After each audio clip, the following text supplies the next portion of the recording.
قومی اسمبلی میں وزیر اعظم عمران خان کی تقریر کو وفاقی وزراء نے انتہائی غیر معمولی اور پاکستان اور عمران خان کے اصولی موقف کے عین مطابق قرار دے دیا۔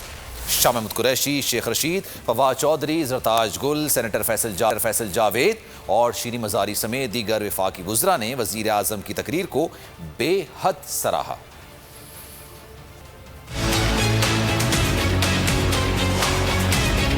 وزیر اعظم عمران خان نے جامع تقریر سے قومی اسمبلی کا میلہ لوٹ لیا۔ وفاقی وزراء سر دھنتے رہے۔ وزیر اعظم کے لیے دادو تحسین کے ڈونگرے برسا دیے۔ وزیر خارجہ شاہ محمود قریشی بولے، وزیر اعظم نے افغانستان کے مسئلے پر اپنا نقطہ نظر پیش کیا ہے۔ شیخ رشید نے کہا، وزیر اعظم عمران خان کی تقریر بہت زبردست تھی، امریکہ سے متعلق کھل کر لائن دی۔ بہت زبردست تقریر تھی جی، معمر سے ساری چیزوں کو پرائم منسٹر صاحب نے کور کیا ہے اور امریکہ کے بارے میں ایک لائن دی ہے کھل کے کہ ہم پاکستان کی زمین کو افغانیوں کے خلاف استعمال ہونے کی اجازت نہیں دیں گے۔ فواد چودھری کا کہنا تھا کہ عمران خان کی گفتگو جامع اور دور اندیش رہنما کی گفتگو تھی جو ملکی مسائل سے واقف اور حل کرنے کی اہلیت بھی رکھتا ہے۔ سینیٹر فیصل جاوید نے عمران خان کی تقریر کو ایک اسٹیٹ مین کی تقریر قرار دیا۔ آج کی سپیچ ان کی ایک اسٹیٹس مین کی سپیچ تھی، ایک وہ لیڈر جو کہ اس ملک کی ترقی کے لیے، اس قوم کی ترقی کے لیے انتھک محنت کر رہے ہیں۔ شیریں مزاری نے کہا کہ عمران خان نے اصولی موقع واضح کر دیا کہ اپنی قوم کا سودا نہیں کریں گے۔ آج پرائم منسٹر نے واضح طور پہ